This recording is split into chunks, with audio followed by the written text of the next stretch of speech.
Hi, everybody. Welcome to another episode of the Catholics Against Militarism podcast. I'm Ellen.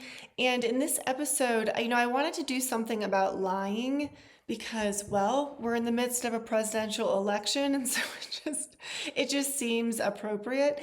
Years ago, I found myself wondering, why is Satan called the father of lies? I know lying is bad, but there's a lot of other sins, right? And so why is it lying that is, why is that the thing that Satan is the father of? And so I had been wanting to do a talk, like an interview with Father McCarthy about this topic. I thought he could enlighten us. And then I found myself kind of going through his website and listening to some things that I hadn't listened to before. Shocking that there is such a thing. But he had a program called the Theology of Christian Nonviolence, which I had never heard before. It was just like a 3-part talk on his website. And so I ended up listening to it. And then I heard this big talk that he did in the midst of one of those on lying. And so I'm going to go ahead and play that for today's episode. This is part 3 of the Theology of Christian Nonviolence. So I will put a link in the description so you can go listen to all 3 talks if you'd like. But yeah, I just think politics, man, it's just, wow, a lot of lies, right? And so what is wrong with that? Why is that so bad? Why is that so evil? I hope that this episode is helpful to you as it was to me. So thanks for listening, and I'll see you next time.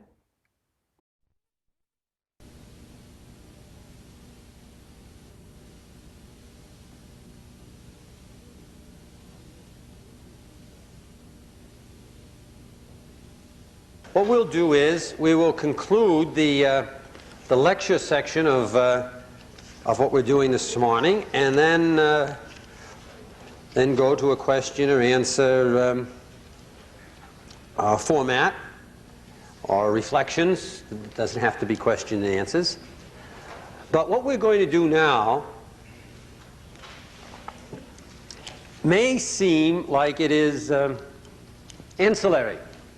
That it is not right on point, but believe me, it is central. It is central to all religious thought. It would not make any difference if you're a Jew or a Buddhist or a Muslim or a Christian, and it is particularly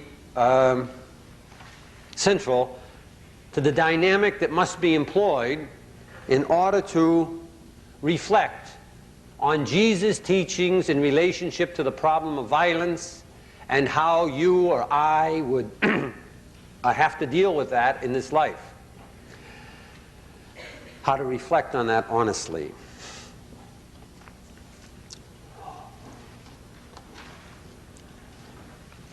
Jesus refers to himself as the way, the truth, and the life. Gandhi entitled his autobiography An Experiment in Truth. His attempt with life was to see what would happen if a human being, one human being, simply did not lie. Martin Buber, from the Jewish tradition, refers to the lie, as the central sin that human beings bring into the universe.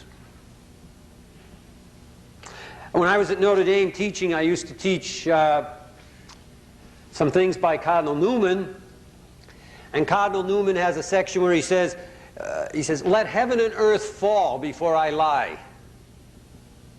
And the students would say, come on, let heaven and earth fall before I lie. Lie all the time.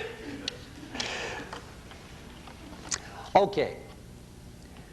At one fundamental level, there really is something wrong with lying, isn't there? If someone says to me, I'm here in Minneapolis, and someone says to me, what is the way to Wisconsin? And I say, go west. I've lied, huh? I know I've lied. And there's something very wrong about that in the sense that we each want to use our time meaningfully. And if I find such and such a thing to do with my life meaningful, and I ask you for directions on how to do it, and you intentionally mislead me, this is not right. This is obviously not right. There's something very wrong about that. However, what Buber and Gandhi and so forth, Newman are talking about is something far more fundamental than that. When they're talking about let heaven and earth fall before I lie, or what would happen if one person simply was truthful to himself in the human situation, or when Buber says the lie is the central sin that the human being brings into the universe. First of all, let's define a lie. It's kind of embarrassing almost to give the philosophical definition of a lie. A lie.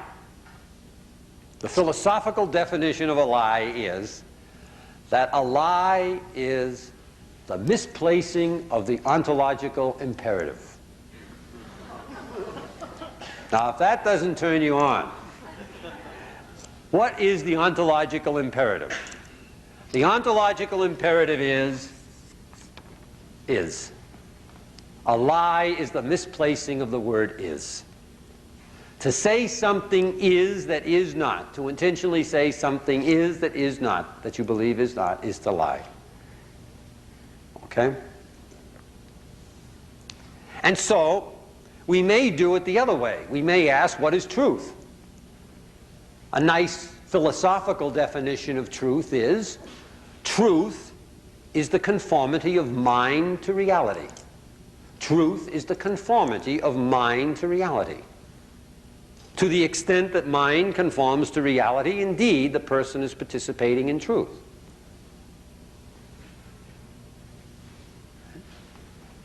So,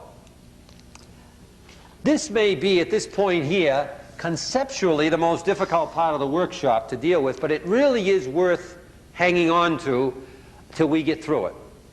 Because it does mean something in terms of not just Christian nonviolence, but your whole religious development.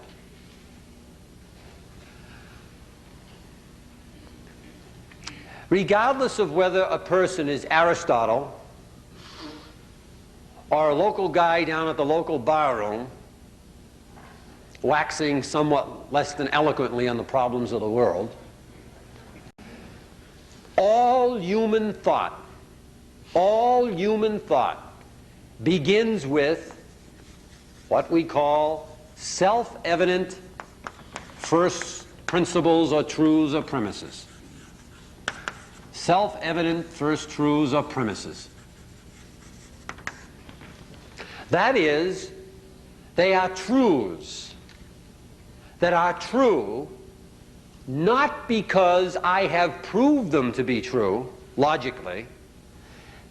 Human thought begins with truths that are true because they are evident to the self as true.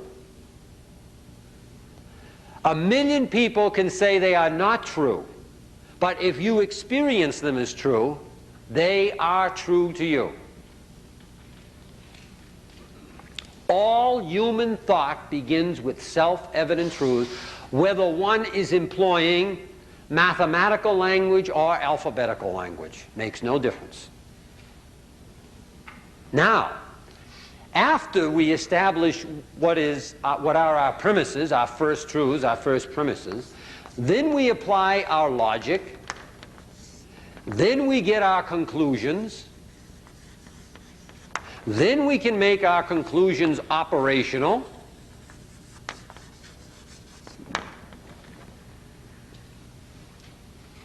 and we can even get statistics on how we're doing. All this, from this point on, all this can be checked by a second party, a party outside ourselves. There are rules of logic. We can check whether they're being applied or not, outside the person. Others can do it. When those rules of logic are applied to the first premises, we can check if, in fact, these are the conclusions that must follow. And we can check outside ourselves. Someone else can check whether the conclusions are being made operational. And indeed, whether the statistics or the small sampling techniques or whatever it is that we're using are in fact valid, all this from this point down can be checked outside the self.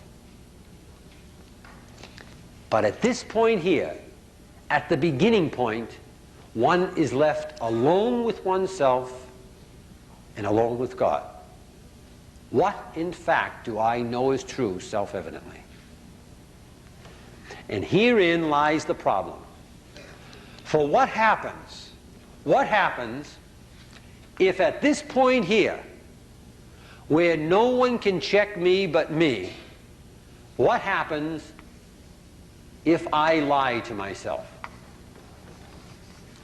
If I say that I know something is true, that I know in my heart is untrue.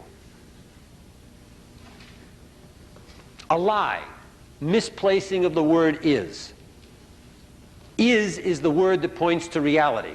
A lie is a non-reality to me then. Huh? It's an illusion to me.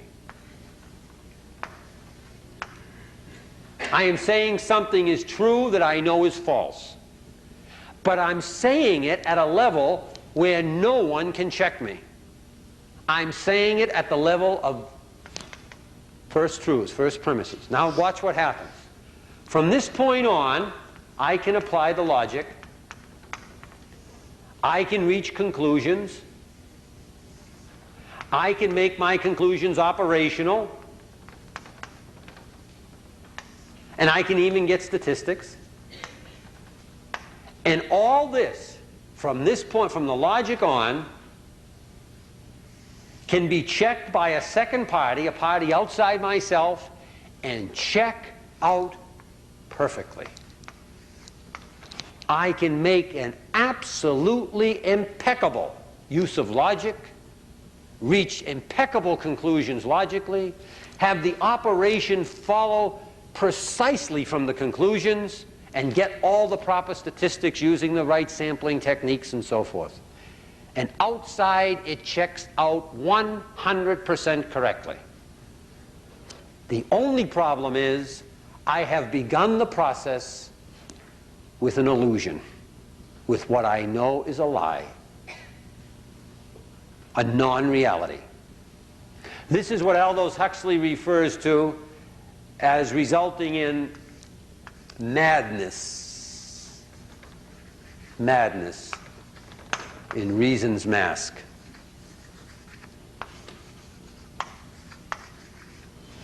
Madness in reason's mask. And so, when we take a look at this process here, it becomes obvious, you know, what Dan Berrigan, for example, meant when he said that in the world of religion, statistics are the last bastion of the infirm mind. It makes no difference how many people are doing what. That's irrelevant. This is the place where the whole spiritual struggle takes place. And not that you can be illogical and so forth, but this is the heart of the matter. Because if we fool ourselves here, we're in real trouble. Note what happens if we fool ourselves here. Newman, let heaven and earth fall before I lie. For indeed, heaven and earth will fall. You will create a world that is utterly inconsistent with what you fundamentally know is reality. And it will be a hell on earth for you. And if enough people create it, it will be a communal hell on earth. This is what Gandhi is talking about being honest with oneself. And so Gandhi, how many public people can do this? How many religious people can do this? Gandhi, it was pointed out to him that he had made 3 statements over a period of about 12 years, and the 3 of them tended to contradict each other about what was true. And Gandhi responded, he said, the truth is the last statement. And, you know, people went bananas, you know, and he said, no. No, he said, all it means is I've learned something. And as I experience reality and something no longer comes out as true, I cannot continue to say it's true. This is not done haphazardly or arbitrarily, but this is the human situation. To be forever stuck at a point as calling something true, even when I no longer see it as true, just because I've called it true in the past, is absurd. Utterly absurd. We would still be saying the earth is flat. That's not the way human evolution, human development, the human being goes individually or collectively. There's no hope in that process. And so, also here, how many people say that all kinds of things are true that in their heart they know simply are not true? They are false, but they say them because indeed they've been saying them so long as true that they're afraid what the world would be if they ever changed their mind.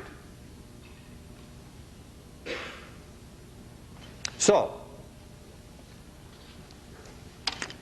this is a kind of a schematic approach to the problem. Huh? What is the name of the problem? In philosophy, the name of this problem is the problem of bad faith. That doesn't mean that Buddhist faith is good and Christian faith is bad. It means that the individual has chosen at the level where only he knows or she knows, has chosen a faith stance that they do not believe is true, and therefore it's bad for them. Because it's against the grain of their consciousness, their existence. It's not consistent with how they must develop. The name for this in religious, in spiritual terms, is the problem of religious self-deception. Religious self-deception. The deceiving of oneself about the truth, the truths or the truth at the center of one's religious life.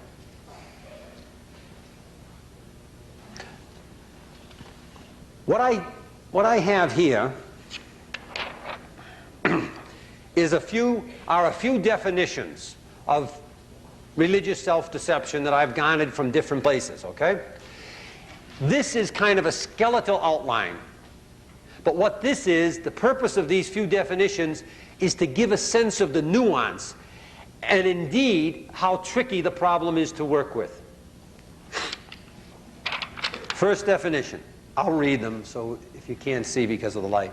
First definition. Self-deception is to intentionally persuade oneself to believe what one knows is not the truth. What you will see in each of these definitions is that religious self-deception is not a subconscious process. For it to exist, for bad faith to exist, there must be an element of conscious intentionality. That is, that one chooses against what one knows is not so at a level that no one could ever positively say you are lying to yourself. That is at the first premise level. To intentionally persuade, you must work at it. That what one knows, or to believe what one knows is not the truth. Or this one.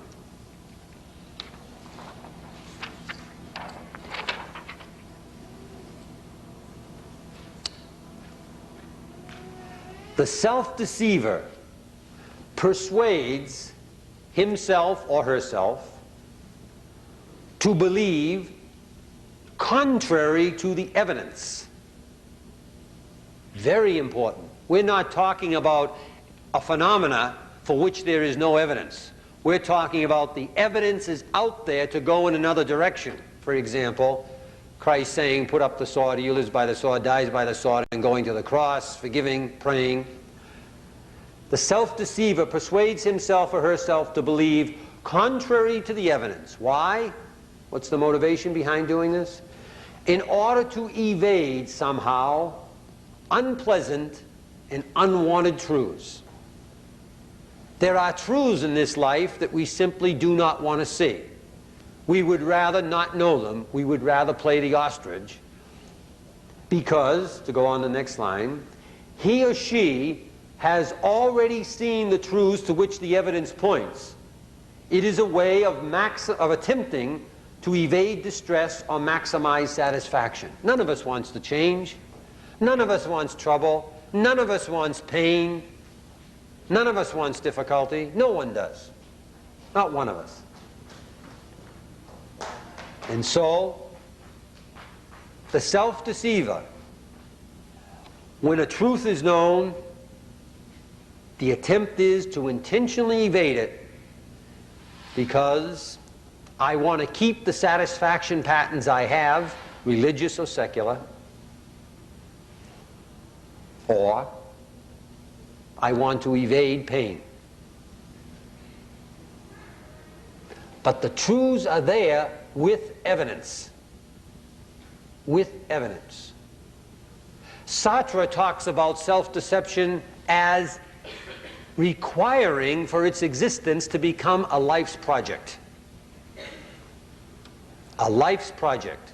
It's not just something that happens once, but what you know is true will bear in on you and bear in on you, and therefore you must keep working at putting something else in your mind over and over and over again.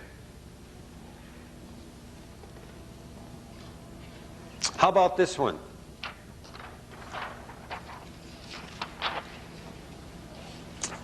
The self-deceiver is one who lies with sincerity, who convinces himself or herself of what even then is known not to be so. Sincerity is no test of truth. Absolutely no test at all. The Nazis were sincere. As a matter of fact, sincerity can be one of the great cover-ups. No. Sincerity is not what the issue is. The issue is, am I sincere or not sincere? That's irrelevant. But am I working at convincing myself of what I know at this moment is not true?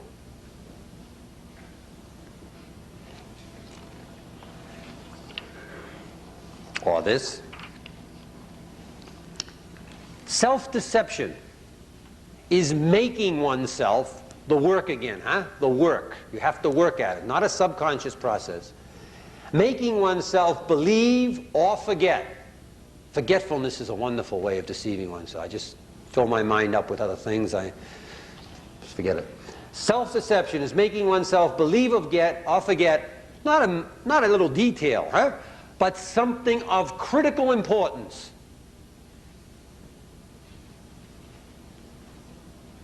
That points overwhelmingly to conclusions opposite to the ones adopted by the self-deceiver. Forget the cross. Forget he who lives by the sword dies. Forget, forgive 70 times 70. Forget, love your enemy. Pray for those who persecute you. So you heard it said of old, eye for an eye, but I say, etc., etc., etc., etc.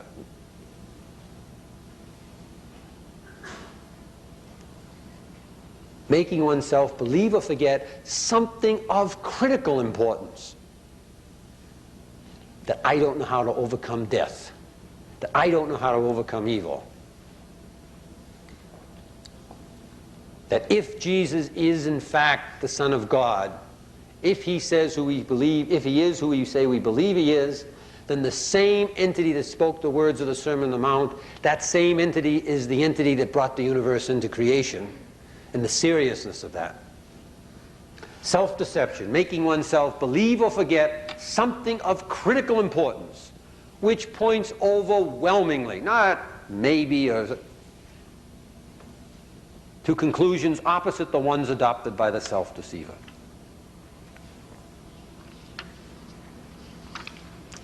Self-deception, self-deceiver. He or she is one for whom there is nothing to be seen because he or she knows very well that there is something unbearably distressing to be seen. I remember, this is a true story, a woman, when the, what was his name, Gary Gilmore was executed, when the executions to the capital punishment. I remember I was talking to a woman that day, and she said, well, it's a good thing that the Christian woman, and she said, well, it's a good thing the hangman finally got it. He deserves it, and so forth, an eye for an eye and tooth for a tooth. And I happened to say, I said, well, you know, Jesus has something to say on that. I talked for a little bit. Could you really picture Jesus standing behind one of those guns, pointing it at his heart and pulling the trigger to blow him out of existence? And we talked on, and I said, look, Jesus, I said, eye for an eye, tooth for a tooth. And I went in and I got the Bible and I opened it up and I said, look, here's what Jesus said. You heard it said of old, an eye for an eye and tooth for a tooth, but I say to you. And then, you know, go the other mile, turn the other cheek, and so on and on. And the woman said to me, she said, Catholic lady, she says, don't give me that New Testament stuff. God help me, she said, if I ever started reading the New Testament, I'd have no religion at all.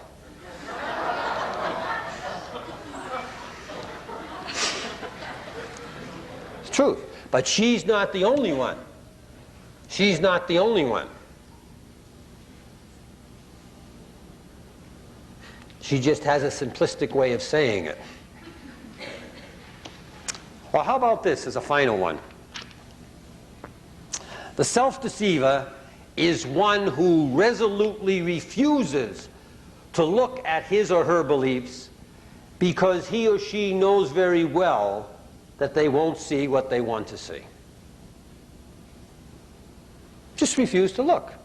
Hey, look, I've been going to church for 40 years. I've heard sermons, you know, look, hey, if this nonviolence was part of what Christ taught, it certainly I would have heard it in some church, someplace, somewhere, you know. I haven't heard it. I've never heard it.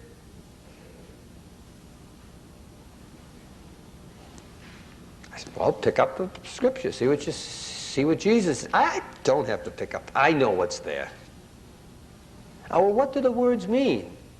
What do the words mean? Love your enemy. Pray for those who persecute you. Do good to those who hate you. What does the model of Jesus seem to suggest? Hey, I know what it's all about. I've been a Catholic for 45 years. Well, can't you look? You know? Huh? Self-deceiver is one who resolutely refuses to look at his or her beliefs because he or she knows very well that they won't see what they want to see. Now, there's just one more little dimension of this that I'd like to raise, and then we'll stop for the question and answer period, and that's this. What is the situation when this occurs? Someone lies to him or herself, right, at the point of self-evident truth, builds the whole world for him or herself. Another person tells the same lie to him or herself and builds a consistent world, and finally you have 3, 4, 5, 10 people involved in the same lie, which would not be hard to do. Why? Because the tendency is, remember the definition, what we want to do is, we're people that tend to want to work on pleasure-pain principles. And if we see pain on the horizon, or if we see pleasure being taken away, or if we see change coming, the tendency is that it's easier to start twisting and bending truth than we otherwise would. So let's say, for an example, that a little community of people, individually, they lie to themselves, and then they begin to build a theology and the structures to go with that. Now, here's the point that I want to make. What happens at the point that a child is born into that community? Something different is about to take place. And we've got to be very conscious of this. Because the child is not in the same position as the people who originally lied to themselves. The child is now going to be nurtured in a world from childhood on forward where certain perceptions and understandings and interpretations of existence are going to be given by the entire community as fact, as irrefutable fact. And then if we just pass this down 1, 2, 3, or 4 generations, just a short period of time, we've simply got an absolutely tight community, and we are no longer talking about self-deception anymore. For example, I grew up in an Irish Catholic ghetto, and I joined the Marine Corps. And I joined the Marine Corps, and it never occurred to me to choose nonviolence, to think of pacifism, to do anything but join the Marine Corps. Nonviolence, it wasn't a choice against it, it was a non-thought. The thought did not exist for me to choose. I was nurtured in an Irish Catholic community, Catholic schools for 22, till I was 22 years old when I did this, 21 years old. And the line just never occurred to me. I didn't deceive myself about nonviolence. I never heard about it. In a community of cannibals, it is a non-thought not to be a cannibal. That's all. It's just not possible under normal circumstances. And so what happens, mind you, if someplace down here in a community of cannibals, say down here in the 4th, 5th generation, some cannibal person happens to see another human being being destroyed and eaten, even ritually, and begins to think, you know, that human being is like myself. He or she had a family and they had friends and they want to live like I do. This doesn't seem right. Remember, we're in a community of cannibals. Now he or she goes back to the community and says, you know, maybe we ought to think about this killing people and eating them. And what does the community say? Take a vacation. Calm down, you know. Calm down. You know? So he takes his vacation. He says, but it really, you know, there's something wrong about this. I know it's normal. You know, I know my religious tradition has said it's been okay, but at this level here, there's something not coming out right. It doesn't seem true anymore. And so he goes back to the community, and he's got better arguments this time. He says to the community, he says, well, you wouldn't like to be someone's meal, would you? And so forth. He makes nice, rational arguments. And so what do they say this time? You need a psychiatrist. You know, you're abnormal. Abnormal.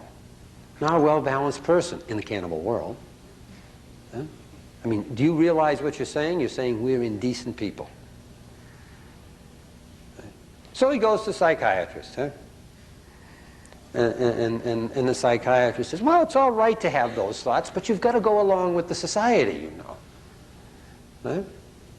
So he goes back and he says, gee, but if people are dying, if they're being eaten, if they're being killed, you know, something more is needed than the thoughts. I've got to take some sort of action, you know. So he really becomes really intense about this, you know. And by golly, what he does is one day they're about to ritually kill a person, eat a person, he steps in front of the thing and fouls up the whole thing, civil disobedience. Well, you know what they have to do then. It's absolutely essential. We got to get serious. Because this man is upsetting what we know is the way to live and what God's will is. Because cannibalism is religiously legitimatized in that world. Huh? It's consistent with God's will. So they throw him in jail.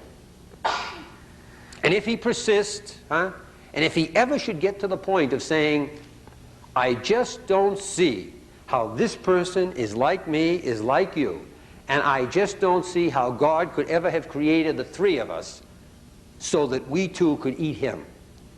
I do not see it. You know what they'd call him? Heretic. Heretic. And if he persisted, they would ultimately have to destroy him somehow.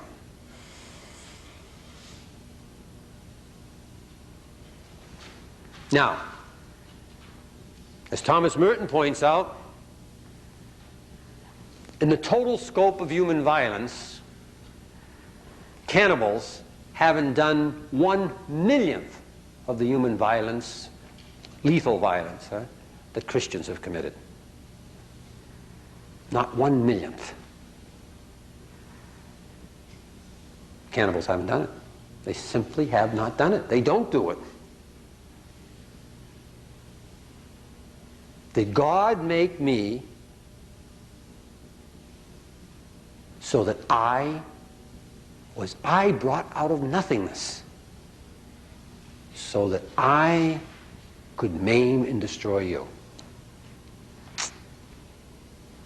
Does that seem what Christ is proclaiming?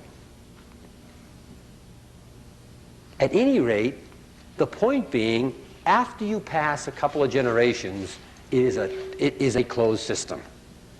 Cannibalism becomes a taken for granted reality.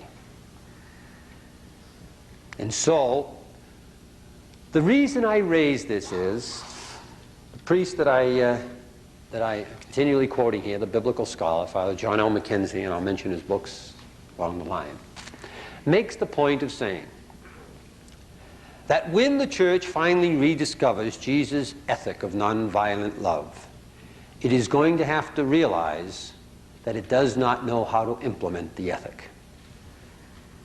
For it has been living in a world of pagan violence for 1700 years. Because you know what you should do doesn't mean you know how to execute it in real life. And therefore, as he points out, one of the great sufferings the church is going to have to go through is, which is just the suffering of human life, learning by experience, of going down one road and having to come back, trying to implement an understanding of reality that it has no experience in implementing. For the last 1700 years, if it were implementing this, it'd be a different story. It hasn't been. And so it would be much like in a cannibal world, the day the cannibal world would decide we can't kill, eat people, and so on anymore. Be a traumatic experience on how to function after centuries upon centuries of functioning in the same way. At any rate, when we talk about discernment, the word discernment, discerning God's will, the tendency is in religious communities, in orders, and families, and in personal life, what we're talking about is discerning down here, you know, the operation or something like this. What should we be doing? Discernment as an ongoing process is up here. Trying to clarify our thought about what we honestly believe to be true about reality, about the mystery of Christ, about the mystery of existence. And then living out of that truth. That is the process of discernment. Christ is the same yesterday, today, and tomorrow. But our subjectivity isn't, and our experience isn't. We are different today than when we were 10 years old. And if that doesn't make any difference in the way we perceive Christ and Christianity and what we should be about, then there's something wrong. This is the place where we must continually discern, because to lie here literally means heaven and earth falls. So why don't I stop there, and maybe we can talk a little bit about anything you want to talk about.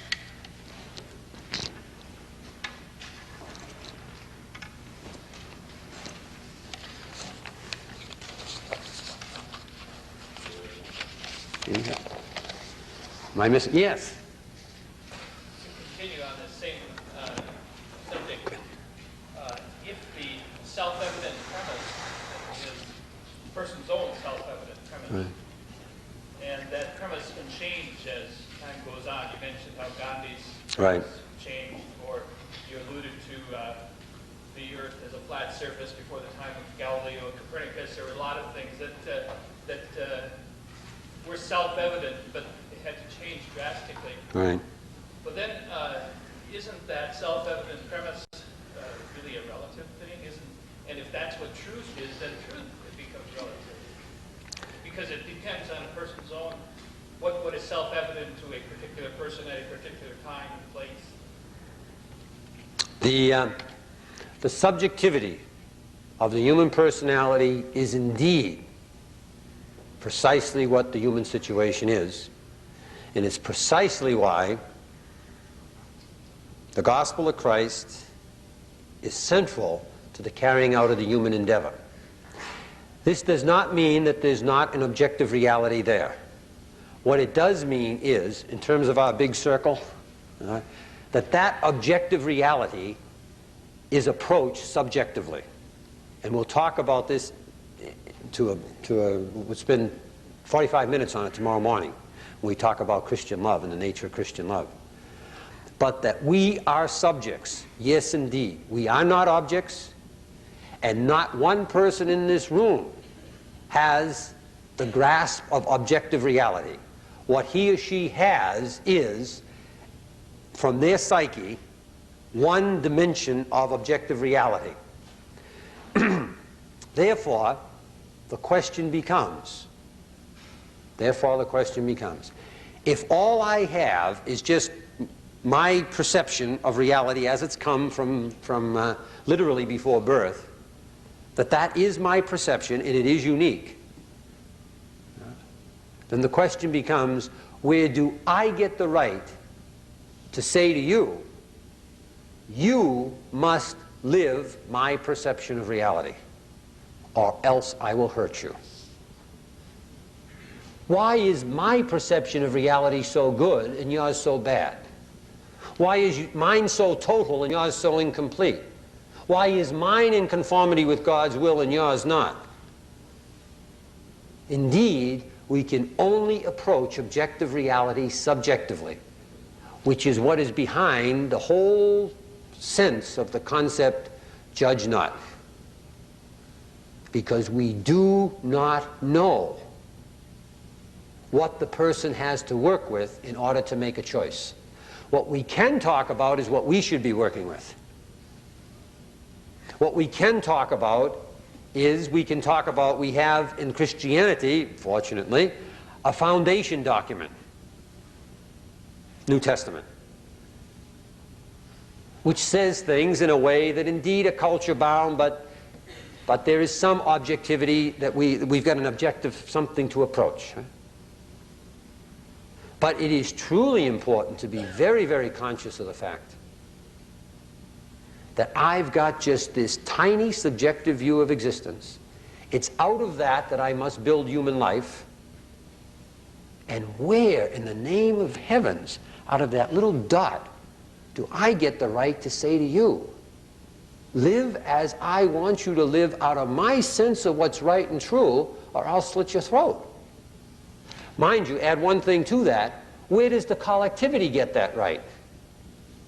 Just because you have 10, 12, 15, or 100, or a million little dots here, what does a million little dots know of all reality? Just a little bit. Huh? And just because numbers say to do it this way, where do they get the right to say, do it this way or I'll slit your throat? How do they know? It's a most delicate matter, but it's very, very important to recognize that it's just that little bit of dot, that this here, anything that is self-evident, anything that is self-evident to me, indeed, if that is truth, that is what I must live. I've got no choice. Why? Because human beings are creatures of meaning. There is an absolute, irrevocable, it cannot be separated. There is no way of separating these dynamics, truth and meaning. Why? Truth is reality. As far as I know reality, it's in my sense of truth. To live in a non-reality is ipso facto unmeaningful. So that if I have one perception of what is true, and you have another perception of what is true, but I happen to have the might, the power, the dominative power, to hurt you, and I say, you must live my conception of truth.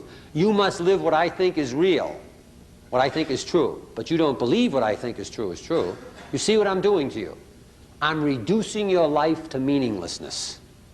And boy, you better have drugs or booze or something around, tiddlywinks, to get your mind off it. because a meaningless life is a hell on earth. And how much of that is going on? That is the non-recognition of the intimate relationship between truth and meaning, and people forcing other people to live their truths. Why? Probably because we live in a world of a quantity consciousness, huh? The more people that believe as we believe, the surer we feel, the more secure we feel. Well, that's a lot of baloney. Thomas Merton says, it is the diabolical quality in the human being that wants others to be like him. I don't want anyone to be, you can't be me. We'll talk about tomorrow, about when we talk about human uniqueness. You can't be me. For me to want you to be me, it's wrong. You want me. So what are we dealing with here? We're dealing with a most serious issue. To force a truth on you that you do not believe is true. A reality that you believe is unreality, is illusion, is a non-reality, is to force you into a meaningless existence. And human beings are creatures of meaning. And so the judge not, the nonviolence, is all based on fundamentally living it yourself, offering a people an understanding of it, both by your words and your deeds, but not forcing it on anybody. Not forcing it on anybody. And as we'll talk about tomorrow morning when we talk about Christian love, the minute that there is anything that attacks the integrity of human freedom, attacks the integrity of the Christian life. And it's all tied into the fact that one must live one's truth in order to have meaning. If one lies to oneself, well, that's one's business. Failure to live one's truth, whatever that might be, is to condemn oneself to a world of the hell of unmeaning. Yes? Disobedience as a non-violent political commitment to the consistency of a society in clear deterioration. Christians, educated ones, seeking within leaderships that have shown their consistent and solid teachings, Karl Kabat and Martin Luther King. I repeat, civil disobedience as a non-violent political commitment to the consistency of a society in clear deterioration. Christians, educated ones, seeking within leaderships that have shown their consistent and solid teachings, Karl Kabat and Martin Luther King. I know Karl Kabat, but I'm not sure what the first part of the question or statement was. Do you want to read it again? Yes, civil disobedience as a non-violent political commitment to the consistency of a society in clear deterioration. Christian educated ones seeking within leaderships that have shown their consistent and solid teachings as Karl Kabat and Martin Luther King. If I'm hearing you correctly, what you're saying is, and if I'm not hearing you correctly, that is that Christian civil disobedience should be a commitment of Christians in a society that is clearly in deterioration, and that people like Karl Kabat and Martin Luther King should be the models of leadership in such a Christian world. Contemporary times, right now. And I would tend to agree with that, with the understanding that when we talk about the political side of this afternoon, I would say that's right, but just in terms of generally, yeah. Yes? I'm sorry. Here to comment upon accepting the lesser of two evils and making decisions in relationship to the first 300 years of Christianity in which that was offered.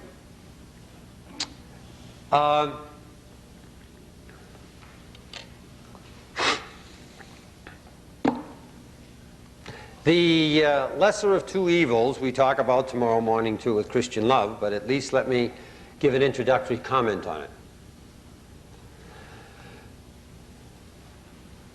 It was the understanding, and is the understanding, of the early Christian church, and of that dimension of the Christian church that is Pacific at the moment, that one lives in a world where one is utterly surrounded by evil, and where evil is affecting one continuously.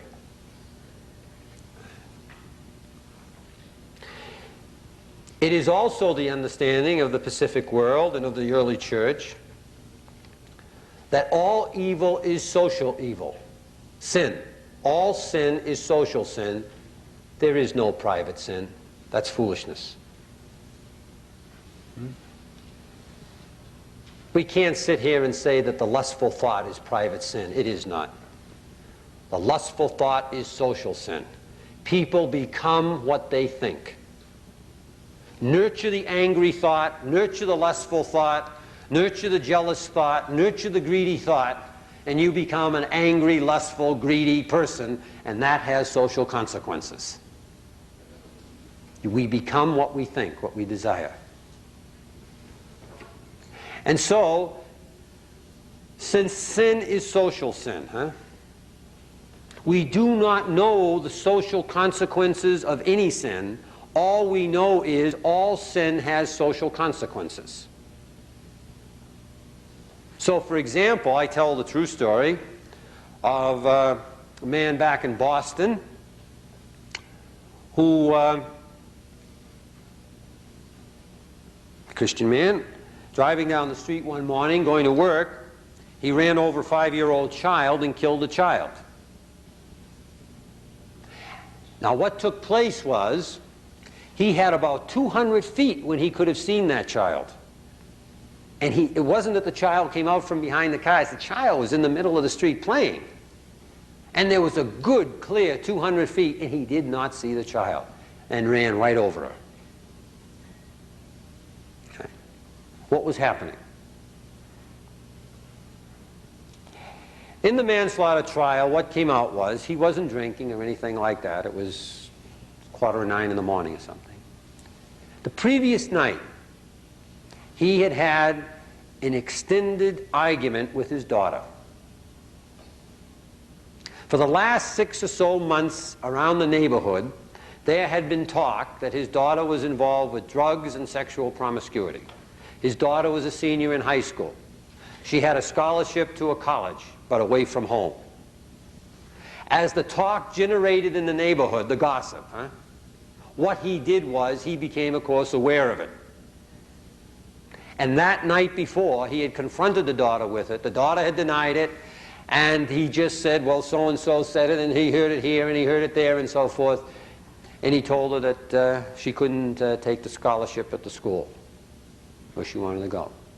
And there was a big to-do about it, and so forth. That morning, as he was driving down the street, his mind was totally prepossessed by the problem of the daughter and the gossip and so forth. He never saw the child. As it turns out, it was all a lie. It was all a fabrication. Whether out of malice, or people were bored, or they had nothing to do. But the point is, who killed the child? The man in the car, or the people that started or continued the gossip? Last year down in Connecticut, a man was unemployed for 5 weeks. 5 weeks he was unemployed. Never been unemployed in his life. Came home from the unemployment office one day, took a hatchet and killed his 5 children, his wife, his mother, and himself. How much unlove did that man had to experience to come to that moment? How much darkness? If you've ever had to deal with people, or you've ever dealt yourself with unemployment offices and so forth and so on, the state can be a hell on earth. Or social service offices and so forth. How much unkindness in going to jobs and rejection. How many people had to slam on a horn as he kind of perhaps didn't walk at the stoplight the proper way or something. How many people yelled at him driving by? How many acts of unlove led to the moment where he snapped?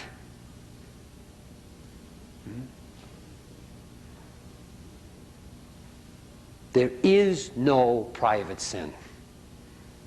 The very point of original sin and what redemption is all about is, once we sin, we do not know where the ripples are going, but we know they're going, and we can't get them back. Therefore, out of that kind of consciousness, what is perceived is that in any given instant of time, the choice is never between the lesser of evils. The choice is always for good. First of all, because who can calculate evil? Who has the formula? Who has the insight to say that this evil only causes this much evil in the future and this evil causes this much? That's impossible. There is no formula to calculate evil. The littlest, most insignificant evil can cause the greatest harm in the situation, maybe in a generation or two. There is no way to calculate the effects of evil. All talk about proportionality is purely illusionary. It's proportionality from this little tiny perspective that we have of time and space. A day, a half hour, a year, or something like that. There's no way to talk about proportionality in evil. We don't know the seriousness of any piece of evil. But what we do have available to us in any given moment is the opportunity to respond in that moment as Christ would have responded. And that is a choice for good. That may cost us our lives, as we'll talk about this afternoon. That may cost us our job. That may make us late for work. But there is always the opportunity to respond as Christ would have responded in the moment. In the moment.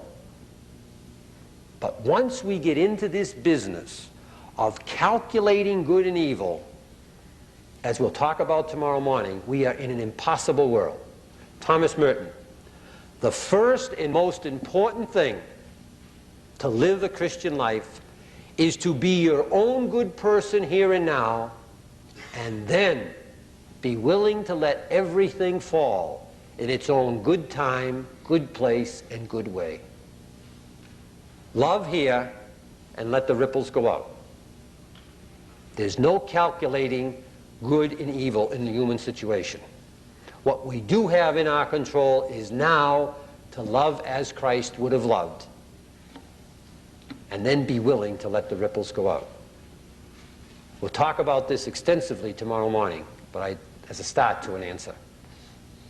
Yes, you had, right. I need to ask a structural question, and this is something that's been going on inside me since last night. I love the structure that you did here, but my question is this. I know there's a woman in the church. I know that the church, in my experience, is that structurally, in its very essence, structurally, it is sexist. You're right. Structurally, I am unequal. That's right. Structurally, I have been lived and taught about the lie from the very beginning. That institutions, theology, ritual, ordination, and on it goes, tells me that I'm not equal. My question is, when I'm up against a structure, whether it's in my society through advertising that sets me up to be promiscuous, Right. that sets me up to be a whore, a slut, a prostitute, that sets me up to be unequal in the church, what do I do as a single person against the massive structures when my gut wants to tell me run away because it's abusive tolerance? I think that's